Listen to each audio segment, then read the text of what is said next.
Lee Harvey Oswald, was he two different men or just portrayed inaccurately? The more I read about him, he does appear at least as an enigma. Misfit or CIA operative, who is Lee Harvey Oswald? There is so much revealed about the last few years of his life that show Oswald more intelligent and tied to the CIA than show him as a misfit, wife-beater and presidential assassin. Lee's life started with great difficulty. Jack Kennedy was born into a family seen as American royalty. Lee's father died 2 months before his entrance into this world. He was born to a widow with 2 other sons, Robert and John. When he was 3, his mother Marguerite, poor and unable to cope, gave up the 2 older boys and left Lee with his Aunt Lillian and Uncle Charles. Charles Dutz Merritt was a bookie with close ties to crime boss Carlos Marcello. In 1947, Dutz met the man that would later end Oswald's life, Jack Ruby, or as he was known, Jacob Sparky Rubenstein. Now this doppelganger theory of Oswald is an extreme theory, seen as fringe.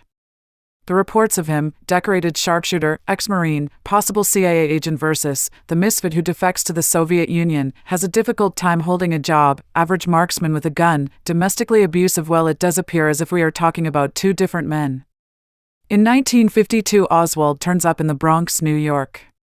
During this period, Marilyn Merritt, the daughter of Dutz, said Lee was a quiet boy who kept to himself. Dutz, on the other hand, told the Warren Commission he was a loud kid, always raising his voice when he wanted something from his mother. A friend, Myrtle, said when he wanted dinner, he would holler, "Ma, where's my supper?" Her husband did not like Lee, considered him arrogant, and said no one liked him. 3 girls from school remember him always getting into fights. Lee said growing up in New Orleans he had been keenly aware of social and racial injustice. Because he read voraciously, another trait that doesn't fit his assassin persona, that by the time he was 15 years old he considered himself a Marxist. He was quoted saying, "I was looking for a key to my environment, and then I discovered socialist literature. I had to dig for my books in the back dusty shelves of libraries." As a youth he wrote to the Socialist Party of America, asking for information on the Young People's Socialist League. When Oswald joined the Marines, it was determined that he was an ideal candidate for covert operations due to his assaulting a staff member and his habit of negligent discharges when handling weapons. This contrast between his quiet bookworm identity and the violent Lee Harvey Oswald reared its head again as he was dishonorably discharged.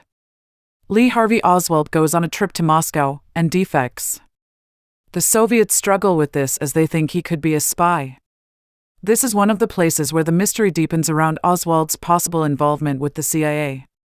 It was unlikely that this ordinary man of little means traveled to the USSR on his own abilities. Oswald lived in the Soviet Union, but was constantly watched by the KGB. It is here he had friends, and married Soviet native Marina. Later Lee will say that this was a good life. Shortly after they married, Lee, his wife and baby come back to the US. So if he was happy, had friends and a good life, why did they come back? Did Marina demand he take her to the US as the ultimate Russian bride? Was his Soviet mission fulfilled? Another interesting thing about this is that many foreigners that married Soviet people were not allowed to take their spouses with them. In fact, friend and author George de Mohrenschildt asked Lee, "How did you get her out of the USSR so easily?" To which Oswald replied, "Americans are nasty, Russians are naive and stupid, I outsmarted those Russian bureaucrats." He loved socialism, but hated bureaucracy, a staple of socialist and communistic societies. It was another testament to his duality. He brought Marina here to the US, but did not want her to learn English. He clearly loved his wife and baby, and yet was abusive at times, which caused them to separate. History records him as a simpleton, yet Judyth Vary Baker, who worked with Lee at William B. Riley Co., tells another tale. She admitted to having a love affair with Lee after he returned from the USSR. She also revealed he was a well-read, intelligent man with a sense of humor. She goes on to say, Lee had successfully worked as a spy for the US inside the USSR and was to prepare himself as a spy inside Cuba. He had many jobs for both the CIA and FBI inside the US also. She had at times posed as his wife in New Orleans, and for some time had also served to help cover his activities while they worked together. It is no surprise that when all information started to filter down to the public that we were left with more questions than answers, perhaps questions that will never fully be answered. I will leave you with this, about Oswald's involvement with Kennedy's assassination. I found this article recently. Much is written about the assassination of Kennedy. This article had new information that I had not seen before. Richard Helms, director of the CIA, is claimed to have perjured himself before the Warren Commission. To begin with, the CIA did not have just one official dossier on Oswald but at least two. Helms was referring to the so-called 201 counterintelligence file on Oswald. But there was at least one other official Oswald file, in the Office of Security. In addition, we know of a so-called soft file on Oswald maintained in the Soviet Russia division of the CIA's Department of Plans, and there may have been more. The contradictory reports of Oswald being in different places too close to the same time support a second man portraying Oswald. Like his landlady saying he came home, did not say a single word to her, but rushed in behind her. Don't forget she was nearly blind, older, and consumed by the news as the president was shot. That occurring close to the same time as he was to shoot G.D. Tippit and walk into the Texas theater to buy a ticket for the movie.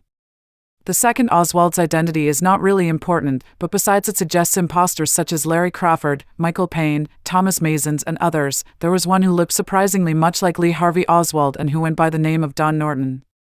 Also, Jim Garrison, DA for Orleans Parish, stated, a young man approximating Oswald's description and using Oswald's name, we believe we have discovered his identity, and he engaged in a variety of activities designed to create such a strong impression of Oswald's instability and culpability in people's minds so that they would recall him as a suspicious character after the president was murdered.